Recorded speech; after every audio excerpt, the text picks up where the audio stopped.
El presidente de Rusia, Vladimir Putin, indica que la contraofensiva ucraniana no ha traído resultado alguno, y que la maquinaria militar occidental arde, al no poder superar los equipos que emplea el ejército ruso, mientras desde Moscú aseguran que toman en serio y elaboran medidas ante las amenazas del régimen de Kiev de atacar los barcos en el Mar Negro que naveguen a los puertos rusos. Efectivamente, el presidente ruso, Vladimir Putin, ha mantenido una reunión con el Consejo de Seguridad, y uno de los temas principales ha sido, precisamente la situación en Ucrania. Destacó Vladimir Putin que, pues, la contraofensiva no ha tenido éxito hasta el momento, y además recordó, lo fácil, que destruyen a la maquinaria y las armas que brinda Occidente a Kiev, por lo que dice que en Occidente están decepcionados por esta situación, e incluso ya en algunos países europeos, la opinión pública es así, que pues piensan que apoyar a Ucrania es estar en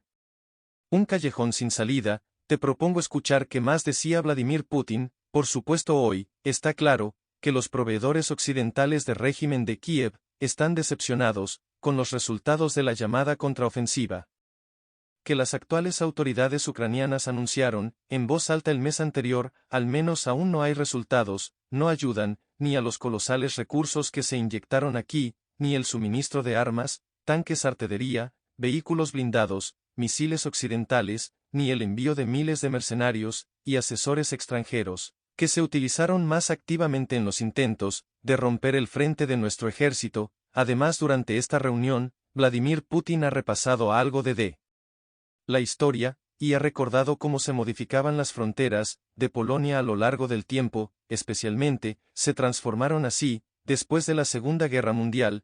Lo importante aquí es que Polonia perdió estos territorios que aquí tenemos en rojo. El Vox, por ejemplo, ahora forma parte de Ucrania. Entonces lo que el presidente Vladimir Putin es que Occidente quiere provocar a Polonia participar de forma más activa y, así pues, a recuperar sus viejos territorios.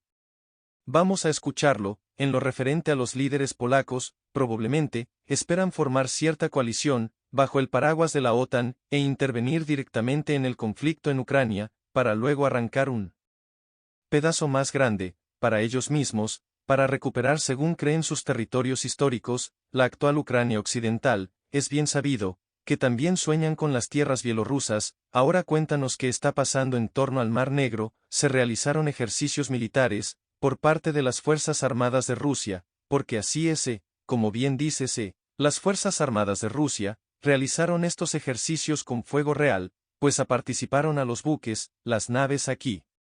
Lo podemos ver, y también, con la ayuda de la aviación, pues de el Ministerio de Defensa precisamente, destacaron que gracias a la aviación, pudieron comprobar que este ataque ha sido exitoso. Vamos a escucharlo. Durante el ejercicio conjunto, los buques y la aviación de la flota practicaron acciones para aislar una zona cerrada temporalmente a la navegación, y también llevaron a cabo una serie de maniobras para detener a un buque infractor. Los datos de telemetría y el monitoreo de vídeo de los aparatos aéreos no tripulados confirmaron el éxito del ejercicio de combate. El buque objetivo fue destruido como resultado de un ataque con misiles, y es que es especialmente importante ahora, tras las amenazas de Kiev, de considerar a cualquier barco que vaya por el Mar Negro hacia los puertos rusos, potencialmente que podría llevar carga militar. A ello respondió Dmitry Peskov, secretario de prensa del presidente de Rusia, y dice que las acciones impredecibles de la participación del régimen de Kiev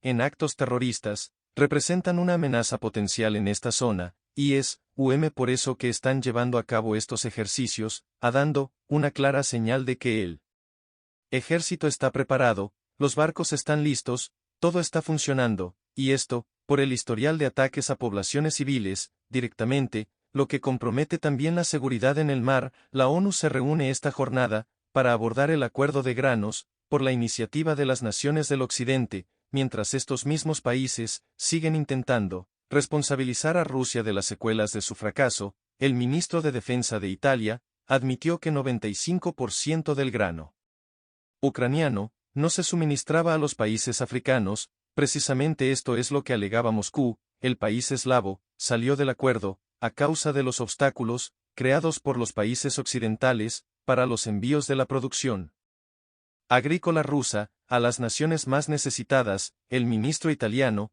También destacó que, la desestabilización en los mercados de esa región, supone un problema que se reflejará en Europa. Las declaraciones vienen, después de que Estados Unidos informara que planea llamar a Rusia, para que regrese al tratado pese a que fue Washington quien impidió su implementación. Moscú dio a la ONU 3 meses, para cumplir el memorando, para la exportación de granos rusos, además de cumplir otras de sus condiciones. Las fuentes diplomáticas de Ankara reportaron que, ellos, abogan por continuar con el cumplimiento del acuerdo, en el mismo formato con la participación de 4 países, entre ellos Rusia. Además, destacan que Turquía toma medidas en esa dirección. Inseguridad alimentaria en Haití, tras el anuncio de la ONU, sobre la reducción de ayuda humanitaria para el país, desde el Programa Mundial de Alimentos, advierten de que unas 2,5 millones de personas pueden resultar afectadas, en América Latina y el Caribe, por los recortes de fondos semejantes, un problema que sobrepasa la región,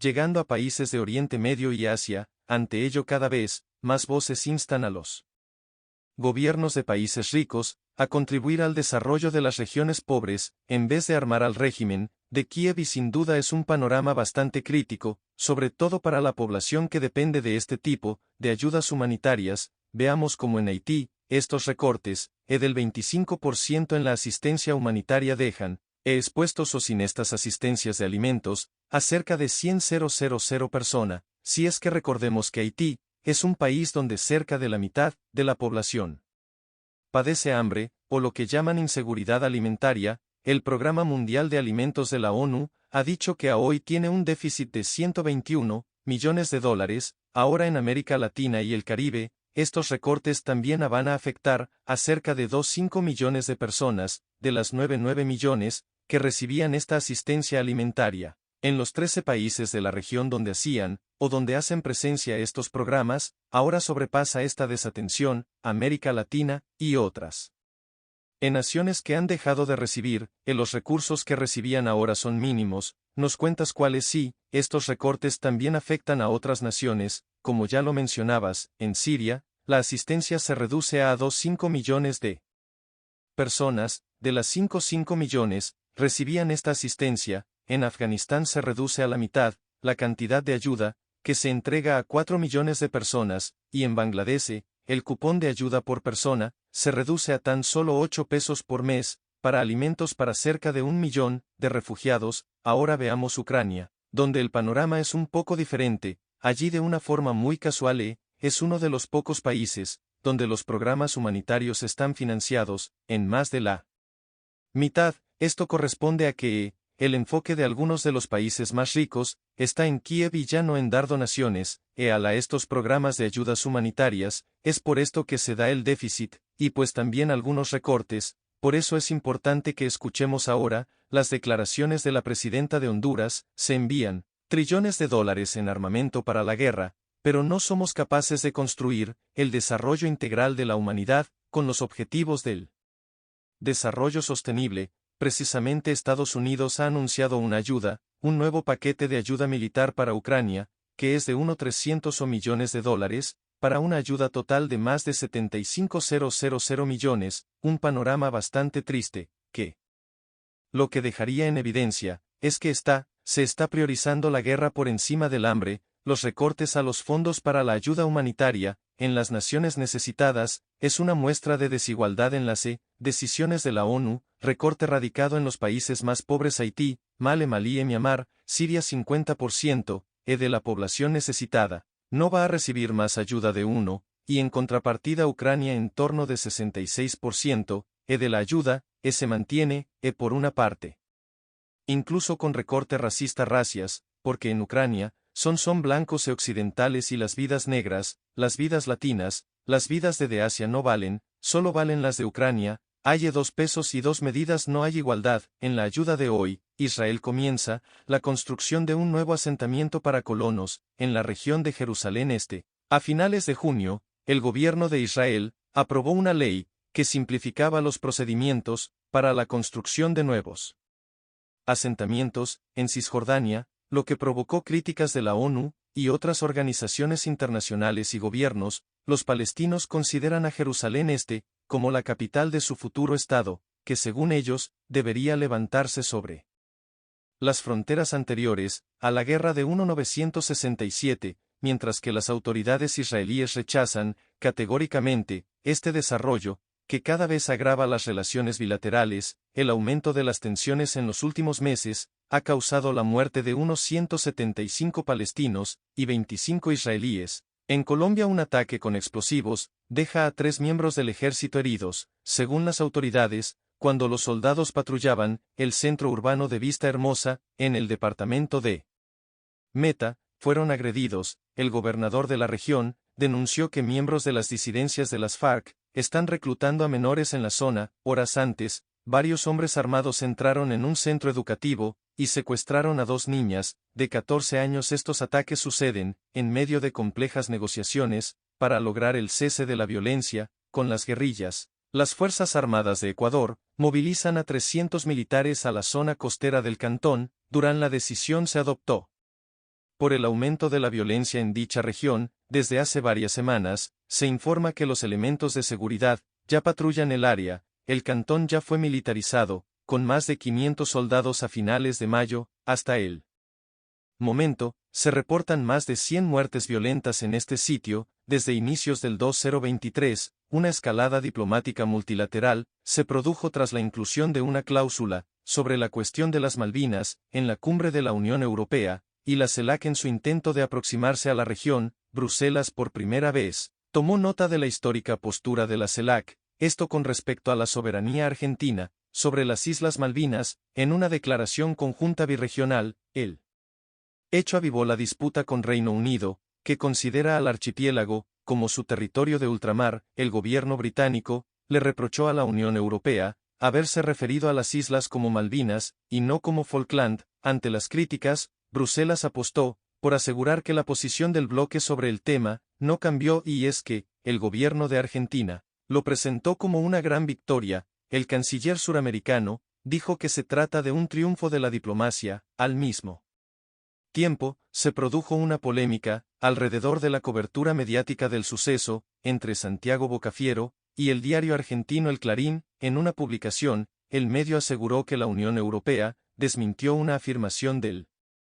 canciller Caffarel y que no cambió el punto de vista del bloque. El ministro de Exteriores argentino, por su parte, constató que el periódico eligió mentir. Otro choque tuvo lugar en Twitter entre Santiago Caffarel y su homólogo británico. El secretario de Asuntos Exteriores de Reino Unido dijo que 99% de los habitantes de las islas votaron para ser parte de Gran Bretaña. El alto cargo argentino le replicó que el pretendido referéndum no tiene valor para el derecho internacional, e instó a que Reino Unido cumpla su obligación de poner fin al colonialismo y en todas sus formas, y resolver la disputa pacíficamente. Los republicanos de la Cámara de Representantes de Estados Unidos retiran casi $1 millón de fondos federales dirigidos a un centro de apoyo para personas LGBTI. En paralelo, en el país se desata una polémica a causa de las campañas de marketing centradas en la diversidad sexual de múltiples empresas. Y es que marcas de renombre se enfrentan a boicots de población conservadora que provocan grandes pérdidas económicas. Incluso los productos más vendidos en el país norteamericano pierden popularidad y ceden ante sus análogos de México. Que el cliente siempre tiene la razón es una filosofía que tradicionalmente han aplicado las empresas por el bien del negocio. Sin embargo, últimamente, esa máxima está siendo utilizada por los propios consumidores, en este caso conservadores, para dar la batalla cultural usando la economía. En los últimos meses, marcas importantes en Estados Unidos han visto cómo su apoyo a diferentes causas sociales o políticas, sobre todo al colectivo LGBTQ+, se han traducido en grandes pérdidas económicas. Un análisis de Axios, solo del periodo que comprende del 3 de abril al 14 de junio, ha cuantificado en $28.700 millones las pérdidas en valor de mercado de solo 3 empresas afectadas. De ellas, la historia más significativa es la de la empresa fabricante de la cerveza, Bud Light. Todo comenzó cuando decidieron que Dylan Mulvaney, una polémica influencer transgénero, protagonizase una campaña publicitaria de la bebida. Ante esto, muchas figuras conservadoras llamaron al boicot de la marca, con notable éxito, tanto que supuso que esta cerveza durante 2 décadas líder de ventas en Estados Unidos, cediese su trono a Modelo Especial. Irónicamente, una cerveza mexicana, otra de las empresas del análisis, que perdieron valor económico, por enfrentamientos culturales, fue Target, uno de los principales supermercados estadounidenses. El boicot se debió a una línea de ropa, que celebraba el mes del orgullo, entre la que había productos destinados a menores de edad. La controversia fue tal, que Target acabó por retirar de muchas de sus tiendas parte de la mercancía. La otra compañía afectada, Kohl's, fue boicoteada. Por algo muy similar, estas 3 empresas analizadas no han sido las únicas. Un ejemplo más en la cadena de restaurantes Chick-fil-A, bien fue llamada al boicot, por sus políticas de diversidad, equidad e inclusión. Este caso es curioso, porque en el pasado, la compañía había expresado puntos de vista religiosos, y su fundación había donado a organizaciones anti-LGBTQ+. Más sin embargo, aunque es cierto que en estos casos, el boicot ha hecho mucho daño a estas empresas, existe la crítica de, ¿por qué los conservadores no optan por hacer boicot a otros productos, muy famosos entre ellos, y cuyas compañías también tienen políticas de inclusividad, o woke como les llaman popularmente? Sucede con el fabricante del rifle R-15 Comfort, General Motors, o la empresa armamentista Raytheon. Quizá una respuesta sea la que dio el propio senador republicano, Ted Cruz, quien recordó que en el pasado, los llamados a boicotear a Disney por temas similares, no consiguieron hundir al gigante financiero. El motivo es que es, al menos por el momento, insustituible. Solo hay una Blancanieves o una Cenicienta.